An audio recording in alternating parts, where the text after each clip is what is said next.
sumenoge,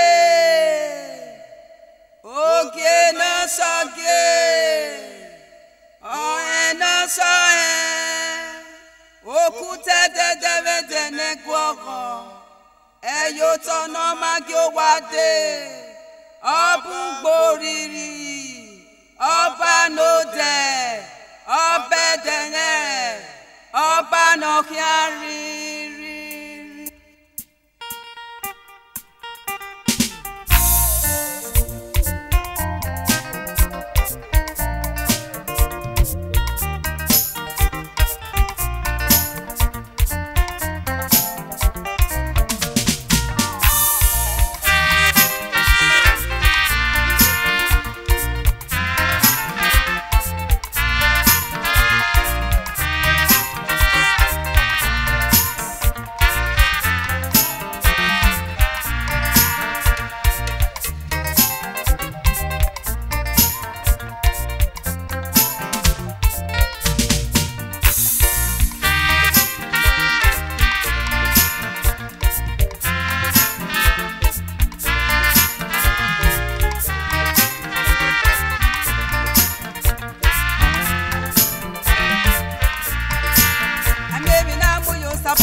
Yes,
gbe me o ebe na we no deru e adewa wane ebe na we no deru adewa wane o uhu no wari ege o e pope dayi o ise gbe na o na ya o e me agba o ta lo pa no ki o ya ne sera o ta lo pa no ki o ya o ki o ya ne ana o sheta me cha ke ba be ni go ma ye gbe mu ya o ma ye gbe dane o ubodu ma o e pon me na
no ye ne ma fie no ma to ame opa me no ye ne me ke no me when ye me o we got to tie we to ga when ye me o when ye me o e gu me dio ya o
I don't know why he loved me so. God, he loved me very well, oh. He loved me, oh, so tell. He tell Jesus to come to me, oh. To tell me, say, I no go suffer. To tell me, say, I no go die, oh. My God, he good, he very well, oh. Igwe, Igwe, Igwe. Child.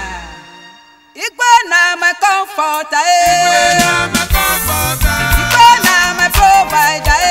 Igwe na my provider. Igwe na my healer, eh.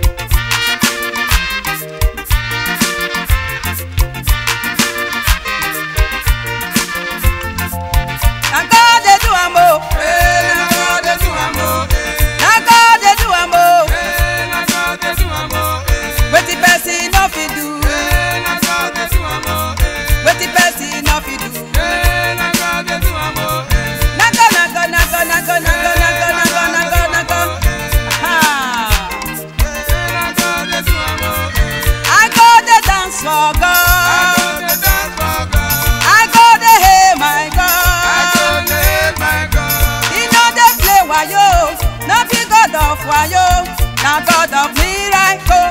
If you say yes, na yes. If you say no, na no. Very well, Igwe, Igwe, Igwe. Time.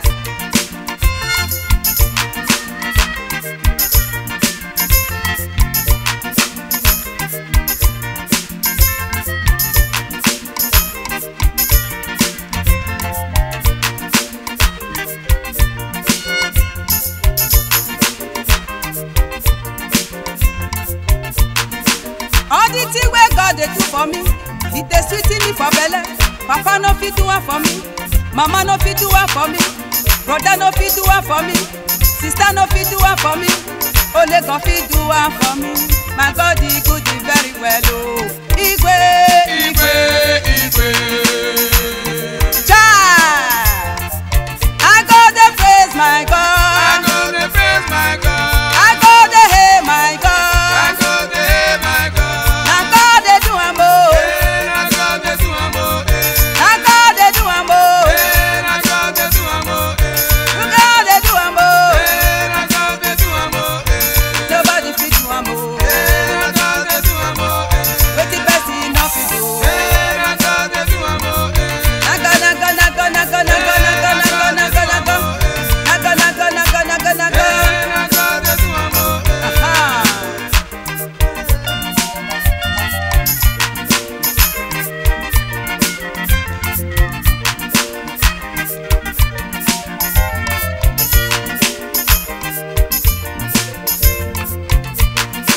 Every day I dey jolly jolly. They say why they jolly jolly. I say God make me jolly jolly. I dey jolly jolly jolly jolly jolly oh jolly jolly jolly. Ha!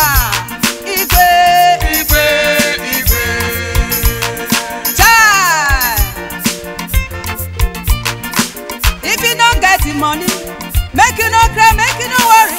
If you no get it, baby, make you no cry, make you no worry. Make you pray to God, He go do one for you. He dey give person, baby, oh. He dey give person money, oh. Oh, my God, He good, yeah. Igwe, Igwe, Igwe. child. I go there, hey, my God. I go to hey my God. I go there, hey, my God. I go to hey my God. I go there, dance for God. I go to dance for God. If not be God, yo. If not be God, yeah. If not be God, yo. If not be God, yeah. Now God they do am oh. Hey, na God dey do am oh. Now God they do am oh. Hey, na God dey do am oh. Na go na go na go na go na go na go na go na go na go. Child. Ah. Igwe na Igwe they do am oh. Igwe, Igwe, Igwe. Aha. Igwe, Igwe, Igwe. Igwe, Igwe, Igwe, Igwe.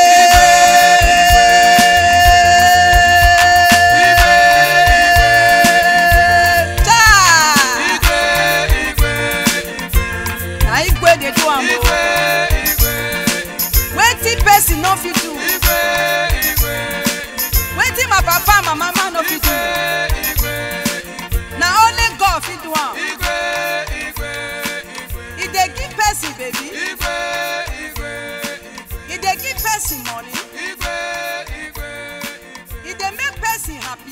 Igwe, Igwe, I go dey praise am every day. Oh. Igwe, Igwe, I dey jolly jolly jolly jolly jolly jolly.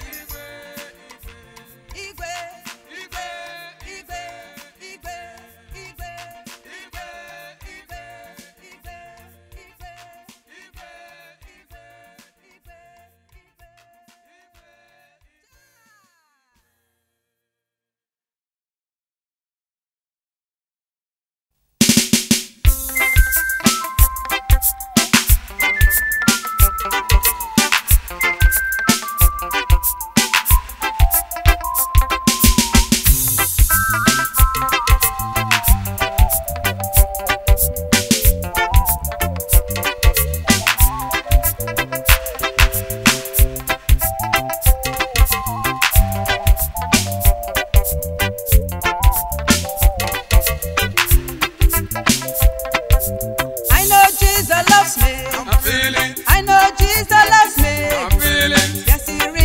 loves me. I'm feeling it. And I'm feeling it. I'm feeling it. I know Jesus loves me. I'm feeling it. I know Jesus loves me. I'm feeling it. Yes, he really loves me. I'm feeling it. And I'm feeling it. I'm feeling it. Do you really love him? I'm feeling it. Come on, talk to me. I'm feeling it. I need someone. I'm feeling it. Someone to talk to me. I'm feeling it. I know Jesus loves me. I'm feeling it. I know Jesus loves me. I'm feeling it. Yes, he really loves me. I'm feeling it. And I'm feeling it. I'm feeling it. Do you really love him? I'm feeling it. Come on, talk to me. I'm feeling it. I need someone. I'm feeling it. Someone to talk to me. I'm feeling it.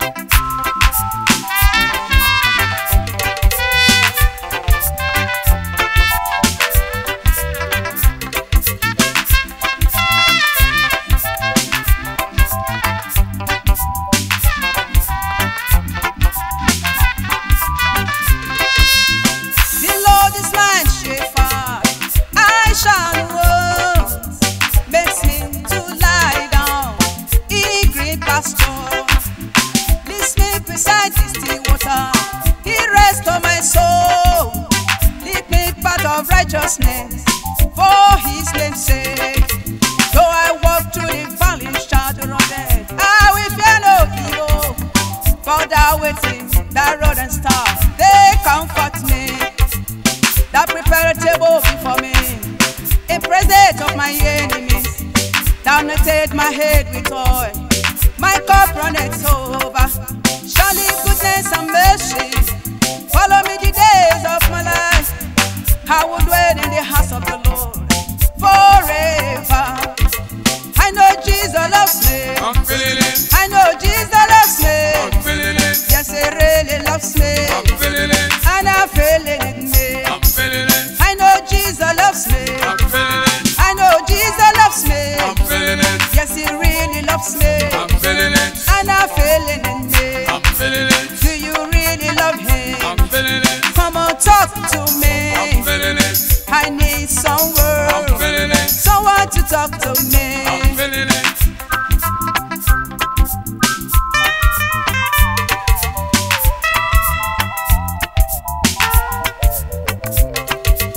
My God is so good and nice to me. He's a mighty God. He's a great God. I don't know why he loves me so, and I'm grateful for his love. He already knows his goodness and mercies. They show everywhere. He take me to the top, and I'm going up. When I was thirsty, he gave me to drink. When I was hungry, he gave me to eat. When I was homeless, he opened the door. He's so nice to me. When I was hungry, he gave me to eat. When I was homeless, he opened the door. When I was thirsty, he gave me to drink. He's a mighty God.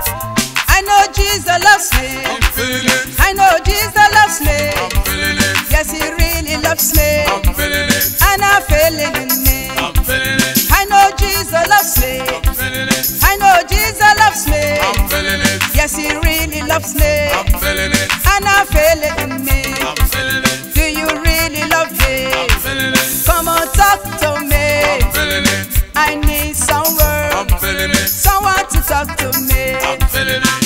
Yeah, Jesus loves me. And I feel it in me. Oh, come on. Our Lord is good. Do you really love him? I'm feeling it. Come on, talk to me. I'm feeling it. I need I'm someone. feeling it. Someone to talk to me. I'm feeling it. Do you really love him? I'm feeling it. Come on, talk to I'm me.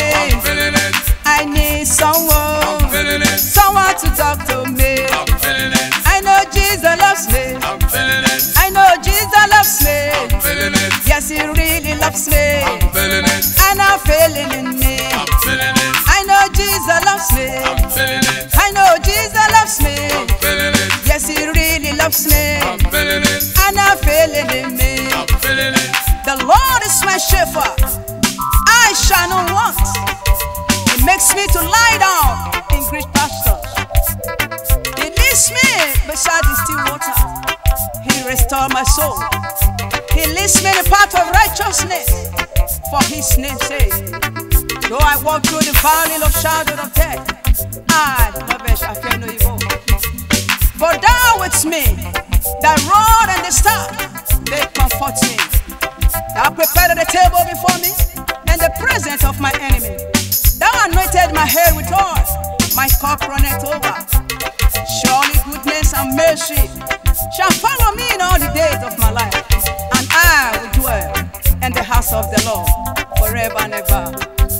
I know Jesus loves me. I'm feeling it. I know Jesus loves me. I'm feeling it. Yes, he really loves me. I'm feeling it. And I'm feeling in me. I'm feeling it. I know Jesus loves me. I'm feeling it. I know Jesus loves me. I'm feeling it. Yes, he really loves me. I'm feeling it. And I'm feeling in me. I'm feeling it. Do you really love me? I'm feeling it. Come on, talk to me. I'm feeling it. I need someone. I'm feeling it. Someone to talk to me. I'm feeling it. Yeah, I love that. I'm feeling it. I'm feeling it. I am feeling it. I feel it in my presence.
gbege.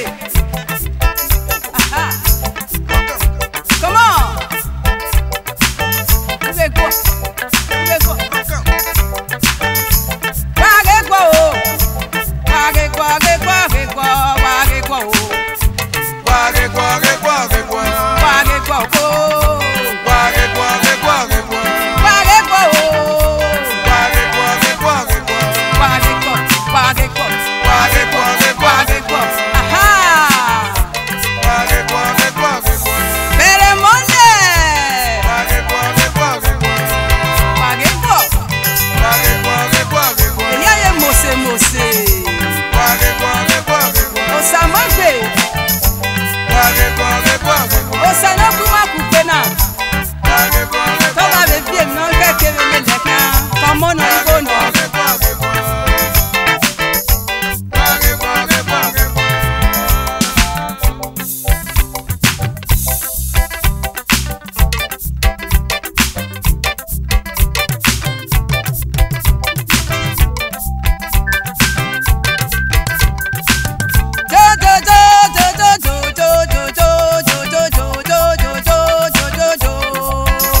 Ìjòyà,